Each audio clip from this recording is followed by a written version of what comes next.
Hi అండి. ఈరోజు నేను క్యాలీఫ్లవర్ టమాటా కర్రీ ఎలా చేయాలో చూపిద్దాం అనుకుంటున్నాను. ముందుగా హాట్ వాటర్ పెట్టుకొని దానిలో క్యాలీఫ్లవర్ మనం ఏదైతే తుంచుకుంటామో అది వేడి వేడి నీళ్ళల్లో వేసి కాసేపు ఉంచుకోవాలండి. ఒక 5 to 10 minutes ఉంచుకోవాలి.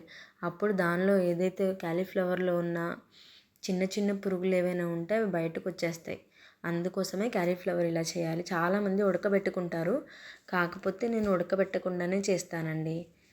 నెక్స్ట్ కాలీఫ్లవర్కి కావాల్సిన పదార్థాలు ఇవి: తరిగిన ఉల్లిపాయలు, పచ్చిమిర్చి, తరిగిన టమాటా ముక్కలు, కొంచెం కొత్తిమీర, పసుపు, ఉప్పు, కారం, అల్లం వెల్లుల్లి పేస్ట్ కావాల్సినవి. మామూలుగా నేను వంట చేసేటప్పుడు ఒక స్టవ్ మీద రైస్ పెట్టి ఇంకో స్టవ్ మీద కర్రీ చేస్తూ ఉంటానండి.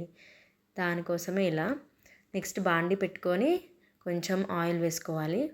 ఆయిల్ వేసుకున్న తర్వాత తాలింపు దినుసులు వేసుకోవాలండి. ఆయిల్ వేడెక్కిన తర్వాత తాలింపు దినుసులు వేసుకోవాలి. అప్పుడే ఆ ఫ్లేవర్ బాగుంటుంది. చాలామంది ఆయిల్ వేడెక్కక ముందు తాలింపు దినుసులు వేసి వేయిస్తారు.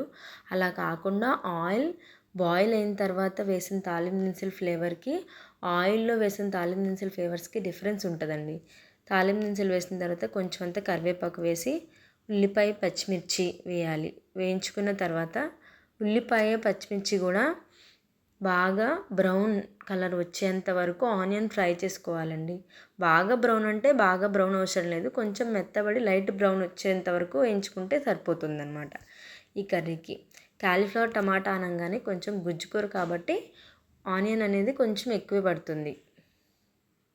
నెక్స్ట్ దీనిలో వేయించుకున్న తర్వాత మనం ఇందాక ఏదైతే కరిగి బాయిల్ వాటర్లో వేసుకున్న కాలీఫ్లవర్ అనేది వేసి వేయించుకోవాలండి. కాసేపు బాగా మగ్గపెట్టుకోవాలి. అప్పుడే కాలీఫ్లవర్లో ఉన్న పచ్చి వాసన, పసర వాసన అంతా పోతుంది. లేకపోతే కాలీఫ్లవర్ నార్మల్గా వచ్చే స్మెల్కి మనం కర్రీ తినలేము. ఆయిల్లో మగ్గితేనే కాలీఫ్లవర్కి ఫ్లేవర్ వస్తుంది, ప్లస్ తినడానికి కూడా బాగుంటుందండి.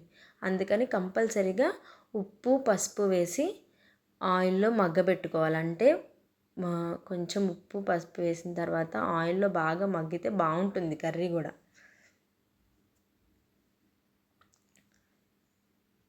అలా మూత పెట్టుకొని కాసేపు అట్టి పెట్టుకోవాలి.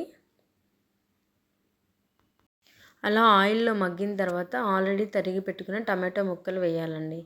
టమాటో ముక్కలు కూడా బాగా మగ్గాలి. స్కిన్ సపరేట్ అయ్యేంత వరకు వేయించుకోవాలి.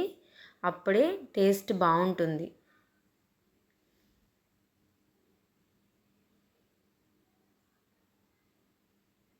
తర్వాత స్కిన్ సపరేట్ అయిన తర్వాత కొంచెం కారం వేసి ఒక్కసారి కారం పచ్చివాసన పోయేంత వరకు వేయించుకున్న తర్వాత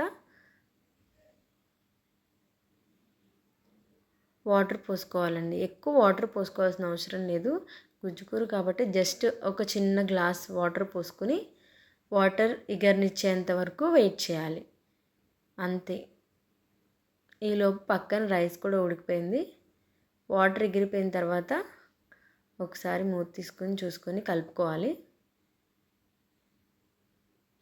తర్వాత లాస్ట్లో కొత్తిమీర చల్లుకొని స్టవ్ ఆఫ్ చేసుకుంటే కాలీఫ్లవర్ టమాటా గుజ్జుకూర రెడీ అండి.